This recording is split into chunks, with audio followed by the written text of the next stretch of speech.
네, 이번 시간에는 부가가치세 신고랑 결산 진행한다고 말씀드렸었으니까 그거 또 진행하고요. 잠깐 끊었다가 원천 징수 또 진행하겠습니다. 자, 부가가치세 신고와 관련하여 다음 물음에 답하시오라고 되어 있고 배점은 10점입니다.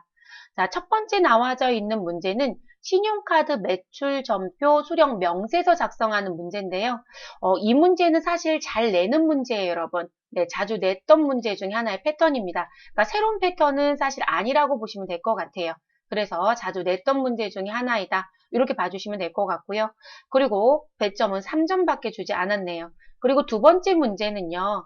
어김없이 부가가치세 신고서 문제인데 패턴이 조금 바뀐 게 뭐냐면 대손세 공제 신고서를 작성하고 부가가치세 신고서를 작성하세요. 이렇게 냈어요.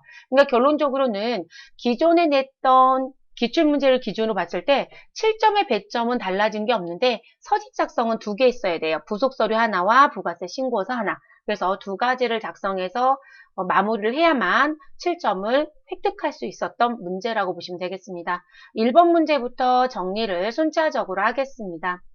다음 자료를 이용하여 2020년 2기 부가가치세 예정신고 기간인 7월부터 9월에 신용카드 매출전표 등 수령 명세서 갑지를 작성하시오. 첫 번째 장을 갑지라고 하고요. 뒤에 붙어지는 걸 을지라고 합니다. 자, 사업용 신용카드는 신한카드 100, 200, 300, 400을 사용하고 있으며 현금 지출의 경우에는 사업자 등록번호를 기재한 현금 영수증을 수령하였다. 네, 지출 증빙용을 받아왔다. 이런 얘기가 되겠죠. 그리고 지금 주어져는 이 4개의 건수가 있는데 7월 15일부터 9월 21일까지 자, 요 부분에 상대거래처 신성택시부터 스마트까지는 모두 일반 과세자라고 가정하며 매입 매출 전표 입력은 생략한다라고 되어 있습니다. 그럼 관련된 서식을 무엇해라? 직접 작성해라 라는 문제가 됩니다. 자, 신용카드 매출전표 수령 명세서를 작성하는 이유는 세금 계산서 대신 신용카드 등 영수증을 수취하면 매입세 공제를 해줄게 라는 취지 때문에 작성하는 서류입니다. 자, 그렇기 때문에 이렇게 주어져 있는 요건 중에 공제가 안 되는 부분은 절대로 신용카드 매출전표 수령 명세서에 입력하지 않습니다. 자, 그거 꼭 머릿속에 갖고 가야 되고요. 자, 그러면 7월 15일부터 보겠습니다. 자, 직원 출장에 대한 택시요금. 여러분, 택시는 여기에 운송 쪽이 들어가는 거죠. 자, 택시는 과세사업자는 맞습니다. 그런데 택시는 무엇을 할 수 없다라고 배웠다. 자, 이들은 무엇을? 영수증을 발급할 수 없어요, 여러분. 소위 말해서 이들은 세금 계산서 발급도 할 수 없고요. 그리고 사실상 영수증도 무엇할 수 없다? 발급할 수 없는 사람이에요. 그러면 부가가치세가 있다 하더라도 공제받을 수 있다 없다? 없어요, 여러분. 그래서 X가 됩니다. 자, 사무실 복합기 토너 구입한 거 사무용품비 또는 소모품비라는 얘기네요. 자, 분명히 아까 일반 과세자라고 했기 때문에 우리 오피스에 부가세 포함 16만 5천 원 지출한 건 현금 영수증 수취해왔고 공제받을 수 있습니다.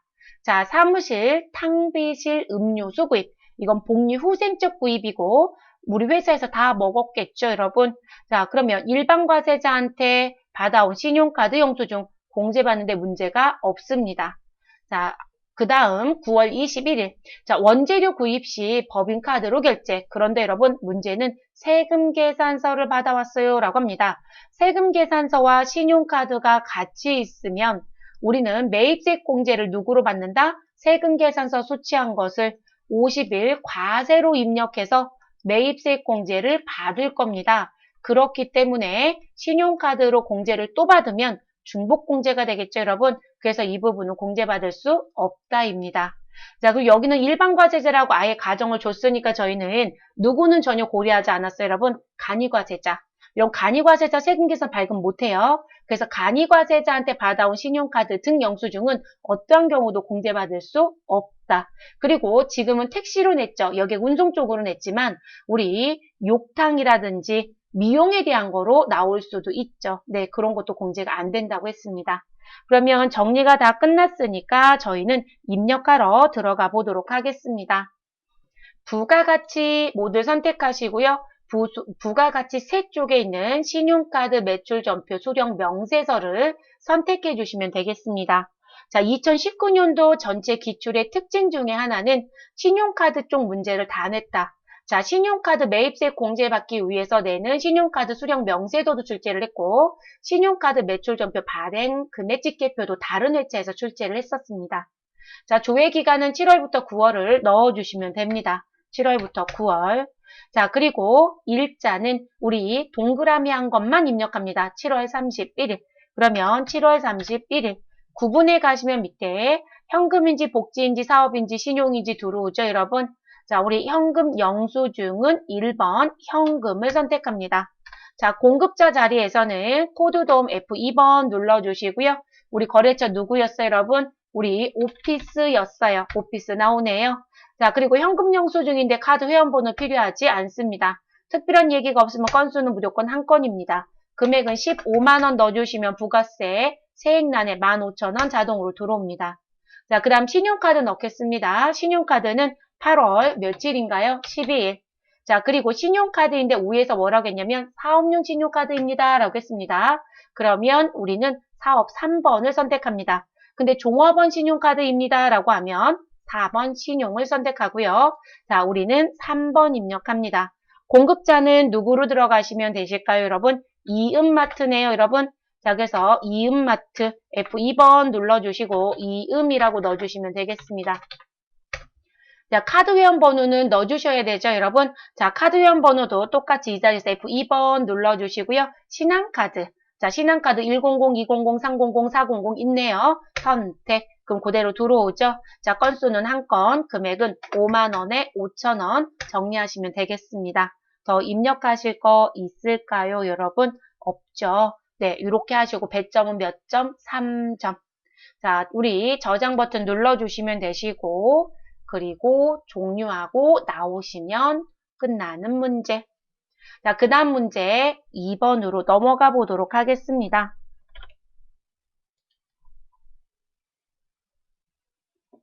자, 2번 문제 보시면 다음은 주식회사 현대기업의 2020년 제2기 부가가치세 확정신고 기간인 10월 1일부터 12월 31일에 대한 관련 자료이다. 이를 반영하여 2020년 2기 확정신고 기간분 대손세액공제 신고서를 작성하고 부가가치세 신고서를 작성하시오. 부가가치세 신고서, 대손세액공제 신고서 이외에 부속서류 작성은 생략하고 기존에 입력된 자료는 무시할 것, 혹여라도 반영되는 게 있으면 삭제하세요 라는 얘기로 이해하시면 되겠습니다. 자, 매출 자료가 있고 매입 자료가 있고 기타가 있습니다. 자, 기타 먼저 볼게요, 여러분. 1번. 당사는 부가가치세법상 현금 영수증 의무 발행 업종이 아니랍니다. 자, 이 얘기는 뭐냐면 우리 사업자들 중에요. 현금 영수증을 상대편, 나한테 물건을 사간 사람이 요구하지 않아도 반드시 발행해야 되는 의무 업종이 있습니다. 대표적인 게 병원이에요, 여러분. 제가 병원에 가서 치료를 받고 지금 병원비를 20만 원 냈습니다. 근데 현금 영수증 발급해 주냐라고 물어봐야 돼요. 근데 안 물어보고 저도 현금 영수증 발급 안 하고 왔어요. 근데 병원이 저한테 의료비 20만 원 받은 거 현금 영수증 발급 안 하잖아요. 가산세 붙어요. 작년까지는 과태료 50% 붙었었습니다. 자, 그래서 그렇게 업에 대해서 현금 영수증 발급 의무자가 있습니다. 아니, 근데 지금 병원비를 낸 사람이 요구하지 않는데요? 네, 발급할 수 있는 법령 규정이 따로 있어요. 그래서 본인들 직접 할 수 있는 행위가 있기 때문에 하는 게 맞습니다. 그래서 그런 부분에 대한 업종이 아니라는 거예요. 왜냐면 이 부분이 나오면 가산세가 붙거든요. 그래서 아니다라는 단서 줬고요. 자, 매출 자료, 매입 자료 나와 있고, 자, 우리 일단 부가가치세 신고서는 열어놓고 화면을 띄워서 정리할 걸 볼게요. 자, 그런데 여러분, 부가가치세 신고서 먼저 열어놓는다고 하더라도 우리 이따가 대손세 공제 신고서 작성한 거 불러드려야 되니까 저희는 조회는 할 거예요. 자, 10월 1일부터 12월 31일에 조회 기간이니까 저희는 10월부터 12월 31일을 입력해 주시면 되겠습니다. 자, 반영된 부분은 없네요, 여러분. 자, 그러면 해당되는 남번호 보시면서 대조하시고 정리시켜 주시면 되는 거고요. 자, 그럼 매출 자료, 매입 자료 있는데 매출 자료 쪽에 대손하고 관련된 게 있는지, 매입 자료 쪽에 대손하고 관련된 게 있는지 정리를 순차적으로 해보도록 하겠습니다. 자, 지금 첫 번째 세금 계산서 과세 매출액.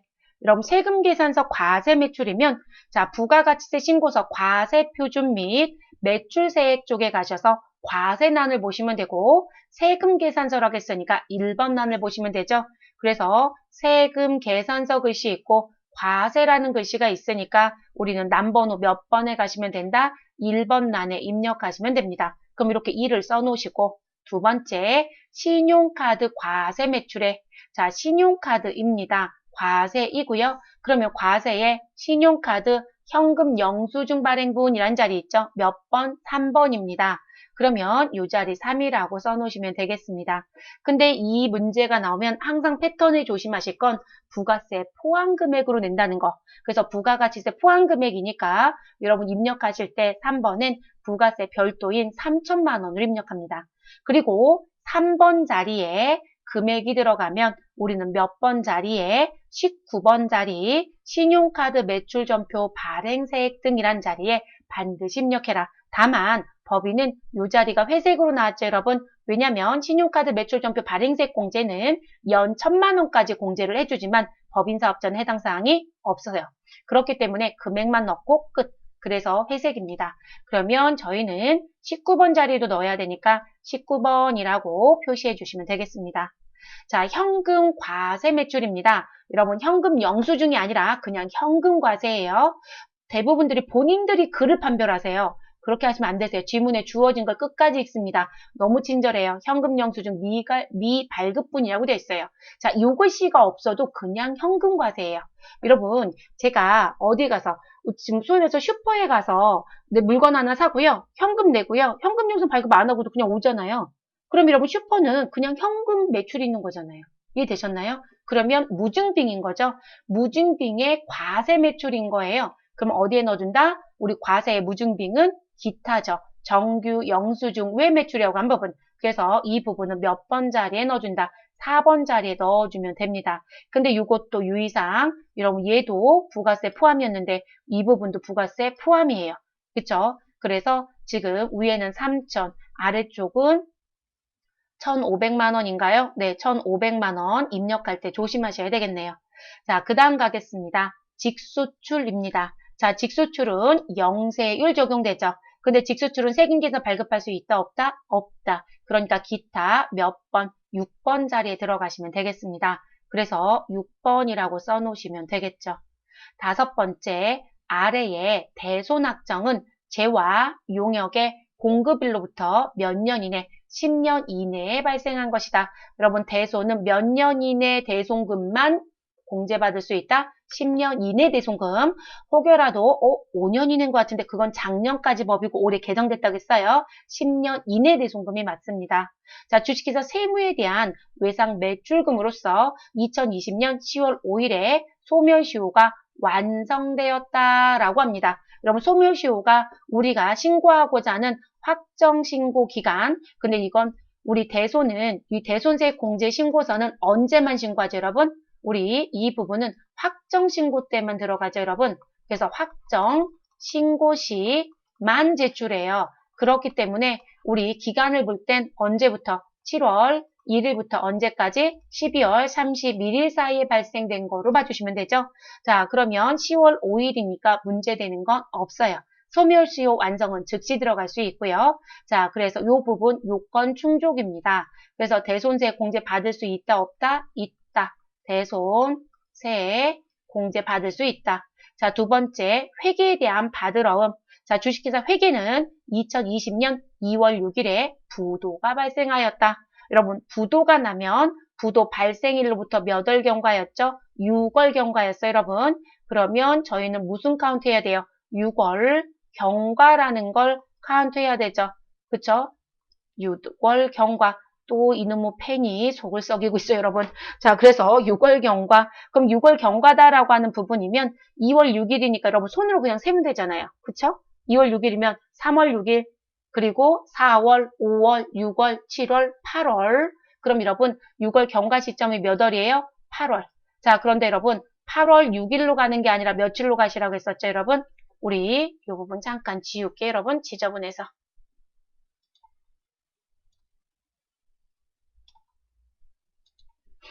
자, 여러분 6월 경과지점 얘기할 때는요. 원래 부도 발생한 날보다 플러스 1 해주시라고 했어요. 경과이기 때문에. 그러면 요 자리에 들어가는 건 8월인데요. 6일이 아니라 며칠이다? 8월 7일이에요. 그럼 여러분 제가 아까 7월 1일부터 12월 31일의 날짜이면 된다겠죠? 자, 그러면 그 사이에 들어왔네요. 그럼 이것도 공제받을 수 있다 없다? 있다가 되죠. 그러면 지금 5번에 있는 요 부분의 내용은 우리 부가가치세 신고서 과세표준 및 매출세액 어디에 가야 된다? 대손세액 가감 8번 란에 가야 되는 거죠.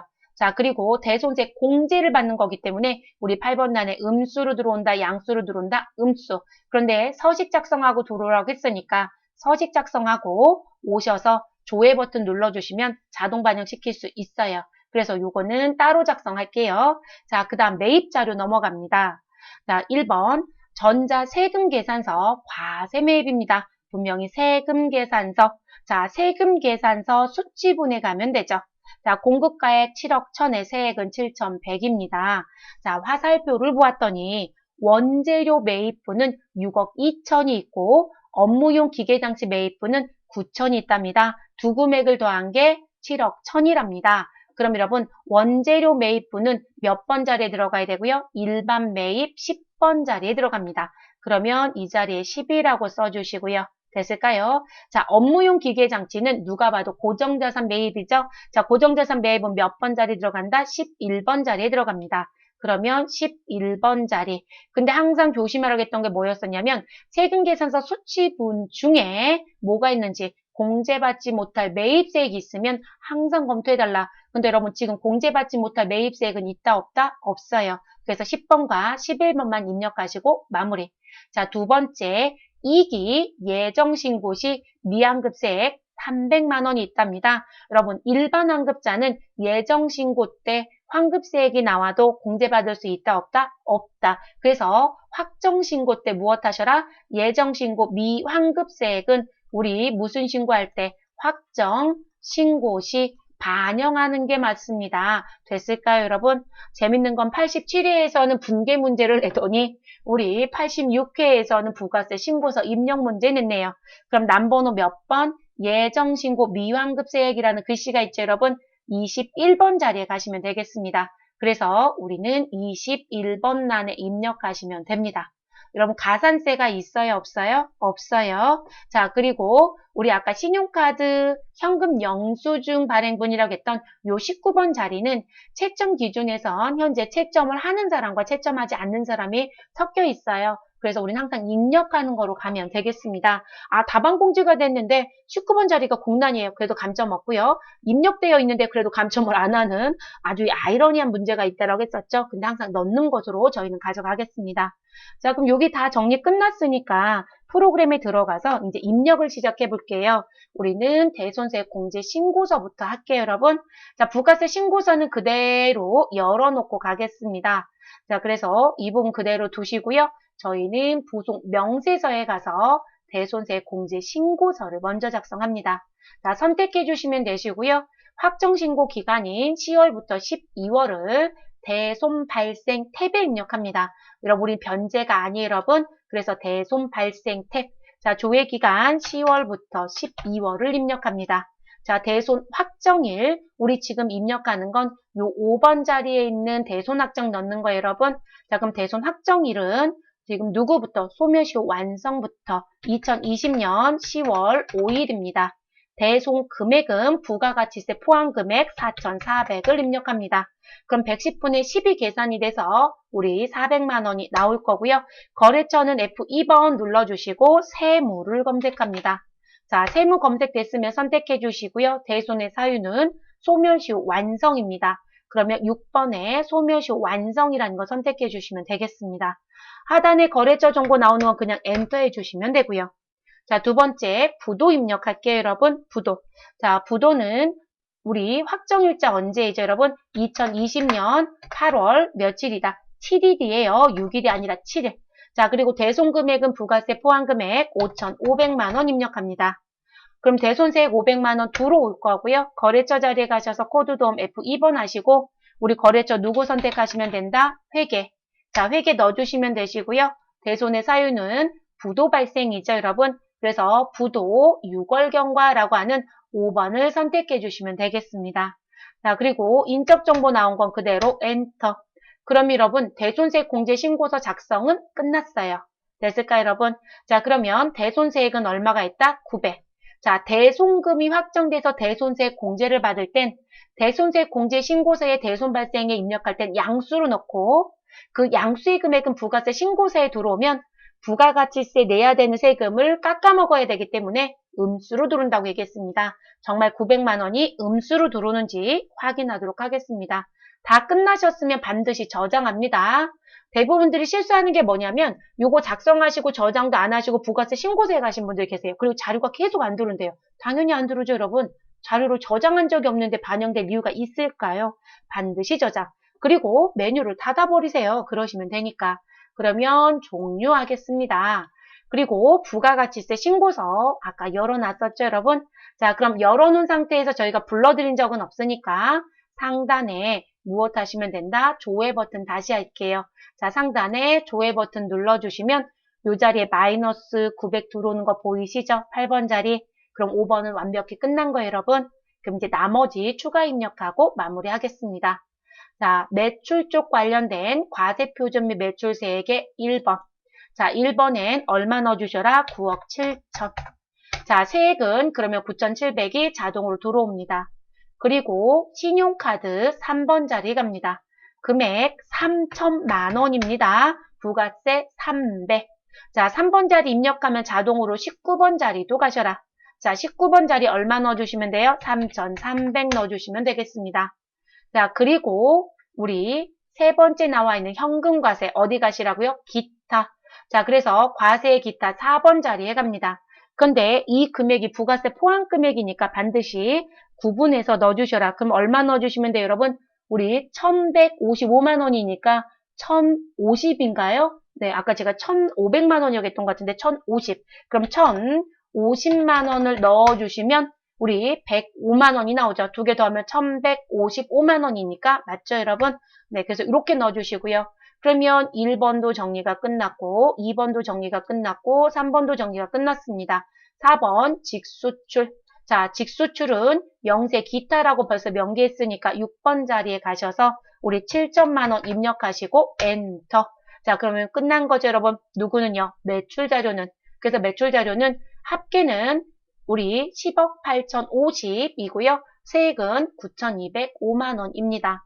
자, 매입 자료 가겠습니다. 매입 자료 1번 세금 계산서 수치에 일반 매입 10번 자리에 얼마 넣어주셔라? 6억 2천을 넣어주시고 반드시 매입은 항상 세액도 직접 입력한다. 6,200만 원 입력.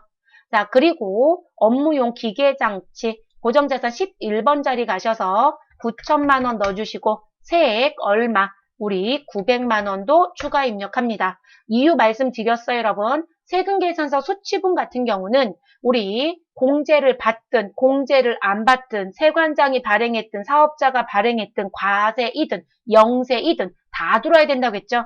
그러니까 과세세금계산서, 영세세금계산서, 수입세금계산서, 공제받지 못하는 세금계산서까지 다 들어야 되기 때문에 우리 세액란이 무슨 부분 직접 넣으셔야 된다는 거예요. 영세가 있기 때문에 더 그래요, 여러분. 그래서 조심하시고.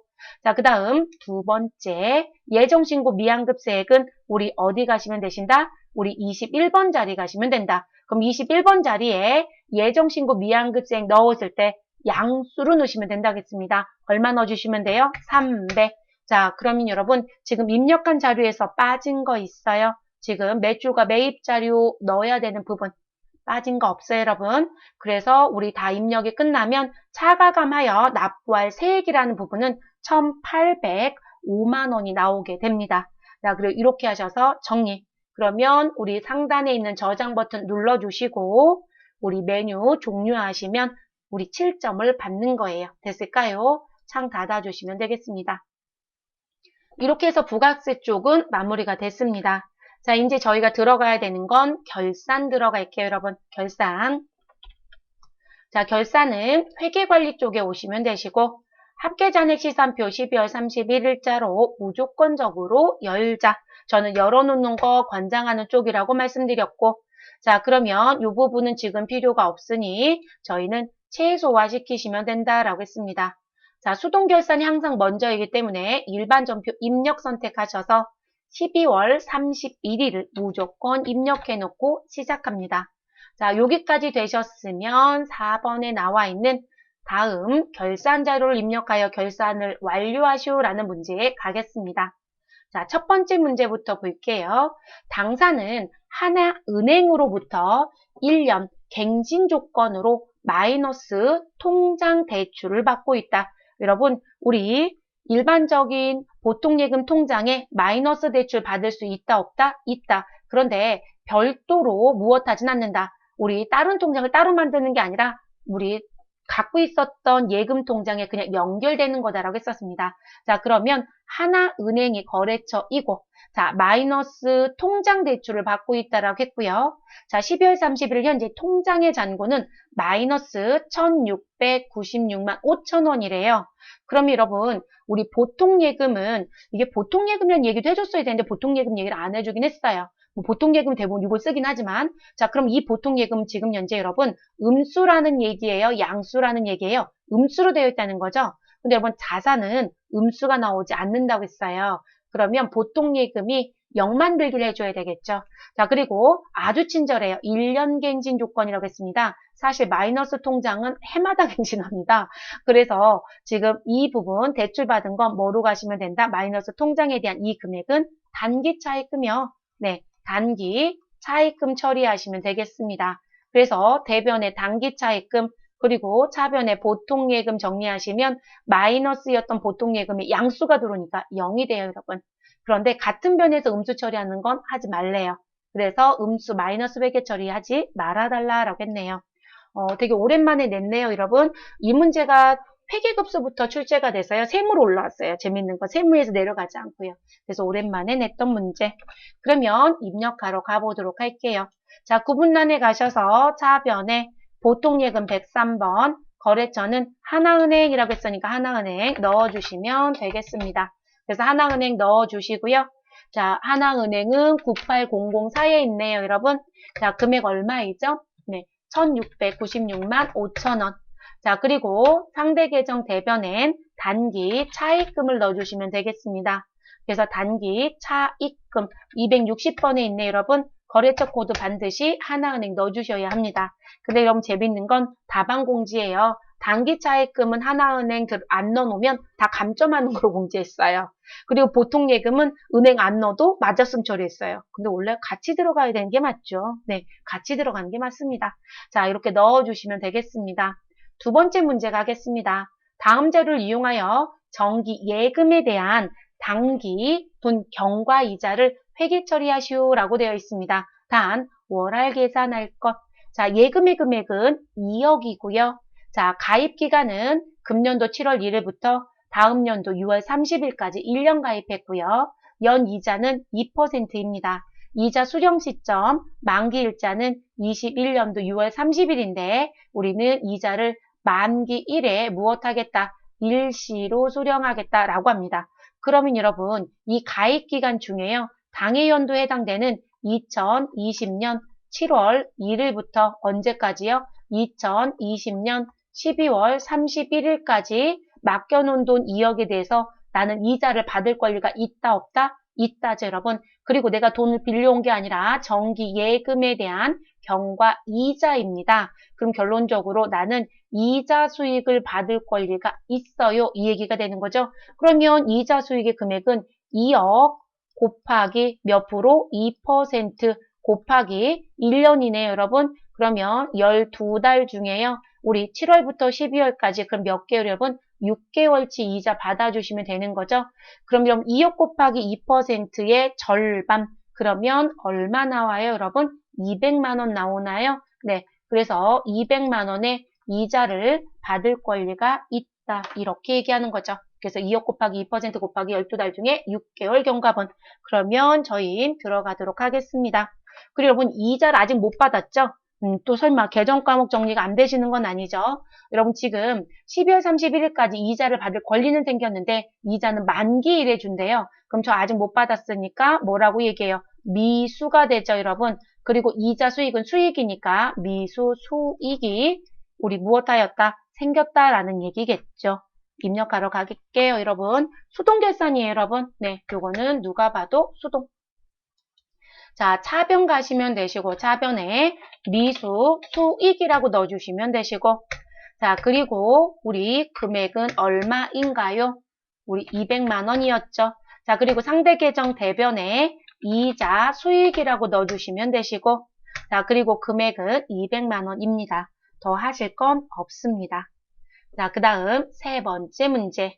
아래에 제시된 자료를 토대로 당초에 할인 발행된 사채의 이자 비용에 대한 회계 처리를 하시오라고 되어 있습니다. 자, 여러분 할인 발행된 거 정리해달라고 했네요. 그리고 분명히 여기 할인 발행된 사채에 대한 이자 비용이다 라고 얘기합니다. 자, 그리고 단 전표는 하나로 입력할 것. 자, 2020년 귀속 사채 액면이자는 30만 원이고요. 이 액면이자는 보통 예금에서 무엇되었다? 이체되었다. 그리고 이자 지급일자는 12월 31일이에요. 자, 여러분 사채와 관련된 이자는 우리 수동으로 할 수밖에 없고 이건 결산은 아니에요. 그냥 결산 시점에 이게 나온 것 뿐인 거고요. 지급의 이자가. 자, 그러면 30만 원은 주시면 됩니다. 그리고 2020년 귀속 사채 할인 발행 자금의 상각액은 15만 254원이다. 이런 문제 어려운 건 아니에요. 근데 이런 패턴 문제가 아주 극소수로 내요. 그러다 보니까 계산 문제도 아닌데 문제를 틀리고 나오시더라고요. 그럼 우리가 할인 발행했어요. 그럼 할인 발행했다면 여러분 분계를 유추해보면 차변에는 일단 누가 들어오는지 몰라도 돈이 들어온 게 들어왔을 거고요. 그리고 상대 계정에는 누가 있어야 돼요, 여러분? 대변에는 사채가 있어야 되겠죠. 사채는 항상 무엇이다? 액면이겠죠. 이 부분은 액면으로 기재를 했을 거고요. 자, 그리고 할인 발행했으니까 액면보다 무엇하였다? 작은 금액으로 발행됐잖아요. 그러면 사채가 100이라고 하면 나는 돈을 90밖에 못 받았어요. 이런 얘기가 되는 거죠. 그럼 우리는 차변에 누가 들어와져 있을 것이다? 사채, 할인, 발행, 차금이 있었겠죠. 그 금액이 10이라고 가정한 거고요. 그럼 여러분 얘는 언제 없애라겠어요? 이거 그대로 두면 안 된다겠죠. 왜냐면 우리가 만기에 무엇 해야 되니까 우리 사채에 대한 액면 금액인 100으로 갚아야 되니까 그럼 이 부분은 무엇 하실 때 이자를 무엇 할 때 지급할 때 무엇 해라? 상각하세요 라고 했었잖아요. 지금 문제가 그 문제인 거죠. 상각 문제. 그러면 차변에 있었던 사채 할인 발행 차금은 어느 변에 가서 없어지고요? 대변. 그러면 대변에 사채, 할인 발행, 차금이 없어집니다. 그 금액이 얼마이다? 우리 15만 254원입니다. 이렇게 준 거고요.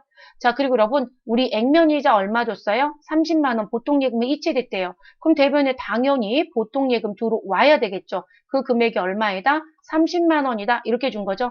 그러면 차변에 누구 써요? 라고 하는데 차변에는 이자 비용인 거죠. 그래서 우리가 사채의 이자 비용은 이 부분을 말한다고 했잖아요. 그러면 사채 이자 비용에 대한 회계 처리하라고 했으니까 이거 회계 처리하세요라는 얘기고 그럼 사채 이자 비용은 할인 발행 차금 상각액과 액면 이자의 합이라는 거죠. 그래서 이자 비용의 금액은 얼마가 된다? 이 두 금액 더하면 45만 254원이 되겠죠. 자, 이 부분. 여러분 이거 할증으로 내면 무엇으로 가야 돼요? 반대로. 그런데 여러분 2019년대는 할인 발행 문제 냈고요. 최근에는 이거 할증 문제 냈어요. 근데 문제를 암기하는 분들이 있더라고요. 그러다 보니까 할인인지 할증인지 구분 안 하시고 같은 날에 이상한 거 쓰고 나오시는 분들도 있더라고요. 그래서 할인으로 낼 수도 있고 할증으로 낼 수도 있고요. 그래서 기본적인 분계를 놓고 어느 쪽에 정리할 건지를 따져보시면 우리 금방 해요. 왜냐면 계산 문제가 아니니까요. 원래 계산 문제가 나오면 원리를 처음부터 다 따져봐야 되지만 우리 분계만 내는 거니까요. 자, 그러면 입력하러 갈게요, 여러분. 자, 이 부분도 수동결산에 넣을 수밖에 없습니다. 그러면 차변에 우리는 뭐라고 넣자? 이자 비용이라고 넣어주시고요. 자, 이자 비용 금액은 얼마인가요? 우리 금액 벌써 정리해놨죠? 45만 254원입니다. 자, 그리고 상대편 대변은 우리 사채 할인 발행 자금하고 보통예금. 저 보통예금 먼저 넣을게요. 보통예금 금액 얼마이죠, 여러분? 30만 원. 자, 그리고 같은 변 대변에 사채 할인 발행 자금이 있죠. 네, 사채 할인 발행 자금 292번에 있는 코드. 자, 15만 254원.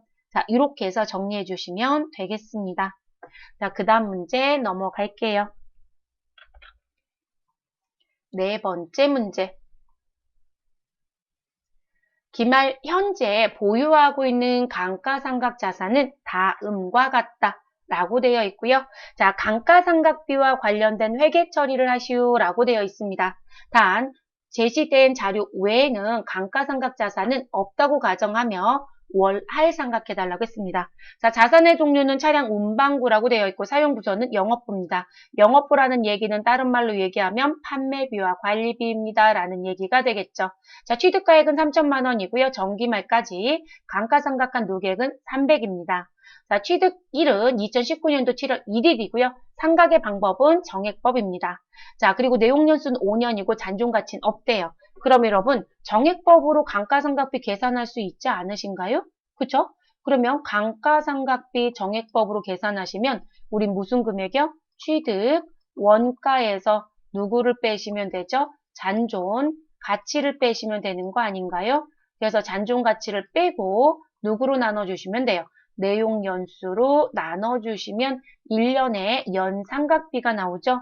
자, 우리 정액법이니까 그거에 맞춰서 계산하시면 되는 문제. 그러면 계산을 하러 들어가 볼게요. 자, 계산하시면 취득원가는 얼마에다? 3천입니다. 자, 그러면 3천만 원이고요. 자, 그리고 잔존가치는 없다고 했으니까 이 금액 그대로 내용연수 몇 년? 5년. 자, 5년으로 나눠주시면 됩니다.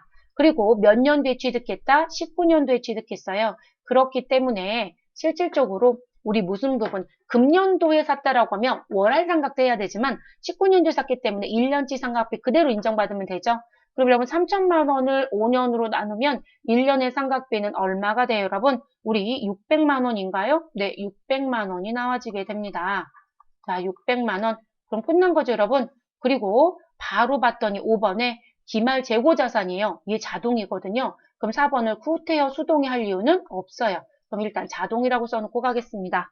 그래서 감가상각비, 판매비와 관리비로 넣어야 되는 거 600만 원.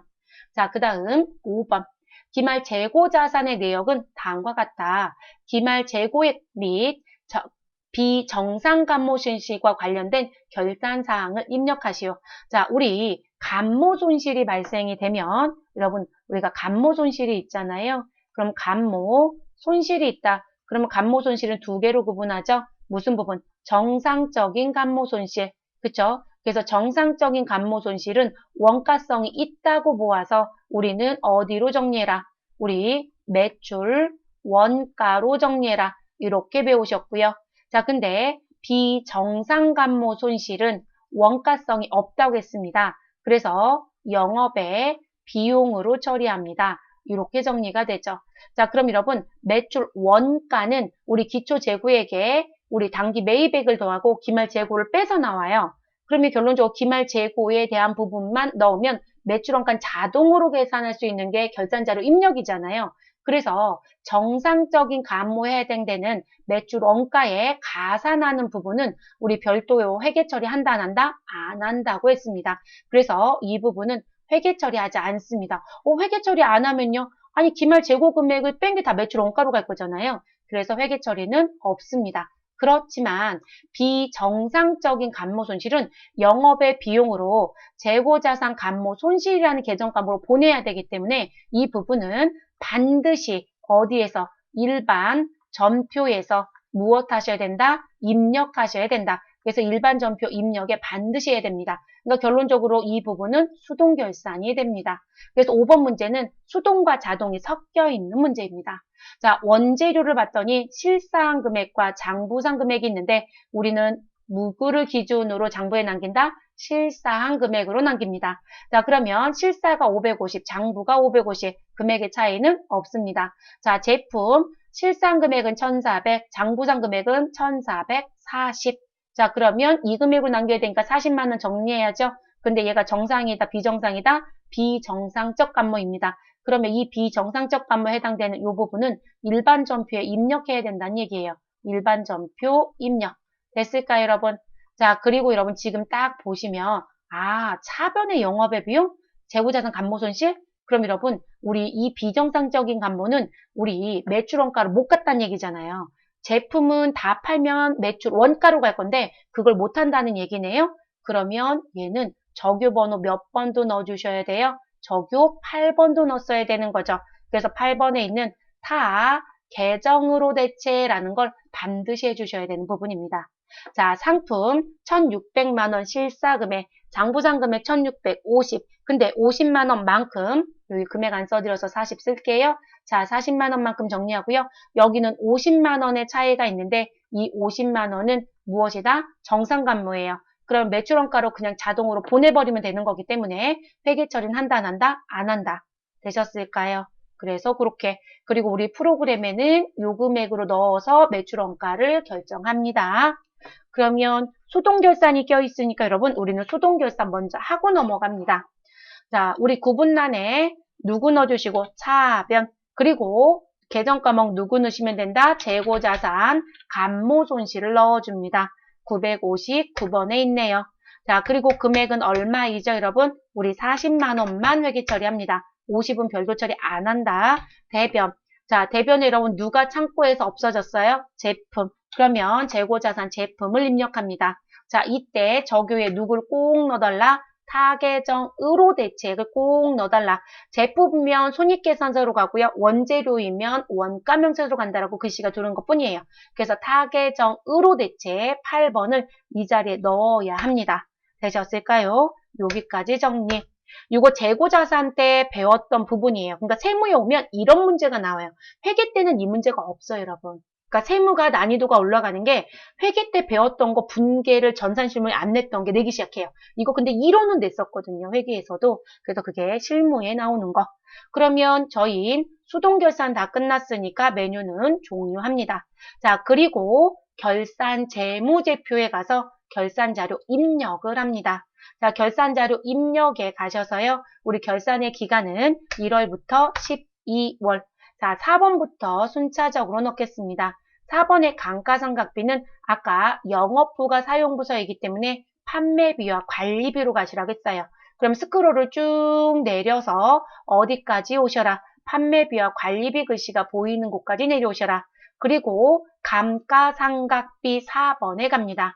자, 계정 과목은 차량 운반구였죠. 그럼 차량 운반구를 선택하고 결산 반영 금액 자리에 금액 600만 원을 입력합니다. 됐을까요, 여러분? 자, 그러면 금액 넣으셨고 그 다음 이제 5번에 갑니다. 기말 재고자산은 매출 원가 결정이기 때문에 스크롤을 맨 꼭대기까지 올립니다. 자, 2번 매출 원가라는 쪽부터 순차적으로 정리합니다. 상품이 있었어요, 여러분. 상품 매출 원가에 우리 실상 금액, 상품 금액 1,600. 그러면 기말 상품 재고액에 우리 1,600만 원을 입력합니다. 됐을까요? 자, 그리고 그 다음엔 제품 매출 원가에 원재료 B가 있습니다. 원재료 B에 기말 원재료 재고액에 가셔서요. 결산 반영 금액 얼마 넣어주시면 된다? 550만 원 넣어주시면 됩니다. 자, 그리고 내려오셔서 우리 제품 안 들어갔어요, 여러분. 제품은 9번 단기 완성품 제조 원가 그리고 10번 기말 제품 재고액에 얼마 넣어주셔야 된다? 1,400만 원 입력합니다. 됐을까요, 여러분? 그리고 여러분이 이 원가성이 없다라고 했던 비정상간모 손실을 일반 전표에 입력하시고 적요번호 8번을 안 넣으면 여기 보시면 타계정으로 대체액이라는 글씨 있죠, 여러분? 여기 40만 원 이런 회계 처리한 금액하고 동일하죠. 이게 안 들어와요. 그래서 적요번호 안 넣으면 타계정 대체난이 아예 안 생겨요. 그래서 반드시 저거를 넣어야 된다는 거. 자, 그러면 4번과 5번이 끝났네요, 여러분. 그럼 맨 마지막에 누구 하셔라? 전표 추가. 그럼 전표 추가 버튼 눌러주시면 되고 결산분계 일반 전표에 추가하시면 되겠습니다. 자, 다 끝나면 상단에 자동 결산분계 완료라는 글씨가 나오는지까지 확인. 자, 여기까지 다 끝나셨으면 메뉴 종료하시고 우리 15점 배점짜리 다 끝난 거예요. 자, 결산 문제가 좀 어려웠어요. 네. 그래서 결산 문제에 대한 부분이 지금 제대로 이해가 안 됐던 부분들이 있었던 분들은 생각보다 어려웠을 것 같아요. 마이너스 대출도 은근히 모르신 분이 많더라고요. 그것도 틀린 분도 있을 거고 그리고 우리 지금 사채 할인 발행 자금 삼각하는 분계 못했던 분들도 생각보다 많아요. 그리고 마지막에 있었던 정상적 감모와 우리 비정상적 감모 처리하는 것도 숙지가 제대로 안 되어 있으면 이것 또한 또 어려웠었겠죠. 그래서 그런 부분들. 자, 여기까지 다 정리되었으니까 마무리하시고 저희는 다음 강좌에서는 원천 징수로 다시 진행하도록 하겠습니다.